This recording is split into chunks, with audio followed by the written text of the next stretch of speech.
$5,000? That's right, $5,000 now or $5,000 upon delivery. $5,000? I gotta make you fucking pay for this. You murdered her. Hey, listen, buddy boy. My murder is your murder. You understand? Don't forget that.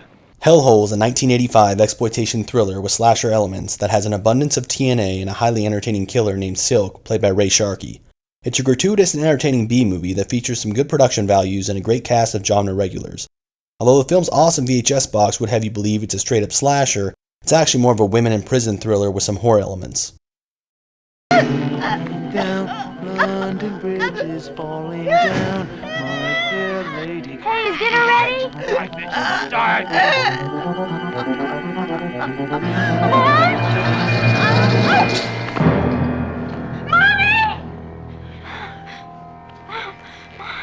Women are forced to submit to the ultimate experiment in this chilling tale of madness and murder. Having witnessed her mother's brutal death, Susan, played by Judy Landers, gets amnesia from a fall while being pursued by the killer Silk, played by Sharkey. Awaiting an Ashland sanitarium, she is terrorized by Silk, disguised as an orderly. To pry an incriminating secret from Susan's brain, Silk forms an uneasy alliance with Dr. Fletcher, played by Mary Warnov, a psychotic scientist who has been testing a new lobotomy technique, using helpless inmates as guinea pigs. These vicious experiments are carried out in the Hellhole, a torture den awaiting Susan as its next victim. Will she be able to escape from the most horrifying inferno of all, Hellhole? Hey, scumbag! Oh! What are you doing, man? What do you think you're doing in there, huh? Go give somebody a pill, will you? Hey, I'm talking to you! What the fuck is the matter with you, man, huh? Huh? Huh?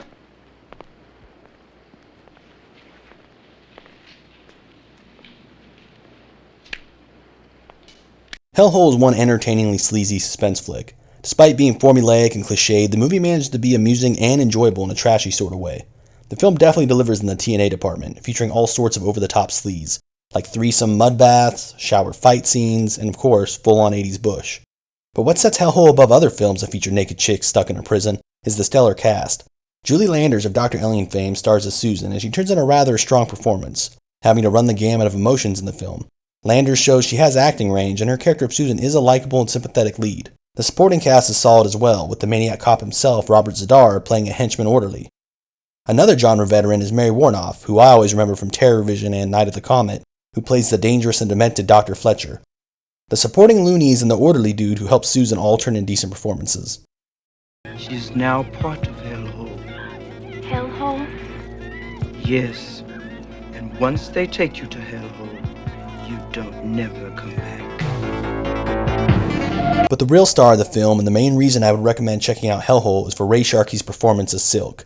Wow, this dude has got to be one of the sleaziest and scummiest bad guys of all time. Sharkey turns in a darkly comical yet intense performance as the hired killer. Silk has some great one-liners in the movie and does manage to come off menacing. It's a well-acted and enjoyable performance, albeit a little cartoony. I wouldn't revisit this film as often if it wasn't for his character. Although the cast is solid, Sharkey's the one who holds it all together and helps the film stay interesting when it drags in spots. Double the pleasure, double the fun with a mud bath with two brothers, better than one. I actually liked the film's musical score. It had a menacing and suspenseful energy, and it fit well with the film's tone and atmosphere. There's not a bunch of gore in this one, so gorehounds won't be satisfied, and to be honest, the body count is pretty low as well. The film looks great for the low budget it had, and there is some style to the proceedings. The film was directed by Pierre de Moro, who only directed a handful of movies. Supposedly, B-movie director Tom DeSimone shot additional scenes after principal photography wrapped. DeSimone just so happened to direct one of my favorite 80s B-movies, Reformed Schoolgirls. There are some great lines of dialogue in this flick, and the movie has several amusing exchanges. Better now that I saw you. You know, I think I'm gonna rearrange your face a little bit. You really ought to sit down and have a cup of coffee. Relax. You're always so uptight. You're gonna have to do better than that, buddy. You better grab yourself a new toy, asshole. Come on, what'd you do, hide the papers? Huh? Where'd you hide them? In the sauce? Hiding it in the spaghetti sauce? What's this guy's deal? Despite having pacing issues in the middle of the film and a lack of gore, Hellhole manages to be a memorable and fun slice of 80s thrills. I thought the film's ending was somewhat anticlimactic, but overall the story is decent enough to make for a silly sleaze ride. The film's VHS box is rather misleading, and it was categorized as a horror film at our local video store growing up. As a teenager, I appreciated the gratuitous sleaze, but definitely felt it was the classic case of VHS box being cooler than the movie. I'm sure I'm not the only one who's been duped by awesome VHS covers while renting videos. Feel free to comment in the comments section if you recall any misleading VHS covers from the video store days, or even crappy movies that had awesome VHS covers. Those are always fun to talk about as well. And remember, in the immortal words of YouTuber Cody Leach, opinions are like assholes, everyone deserves to be licked. Or something like that. What's Hellhole? Susan, it's very important that you don't ever mention that again.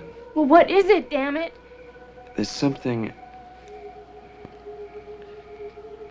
For your safety, for now, I want you to promise me that you won't mention Hellhole to anyone.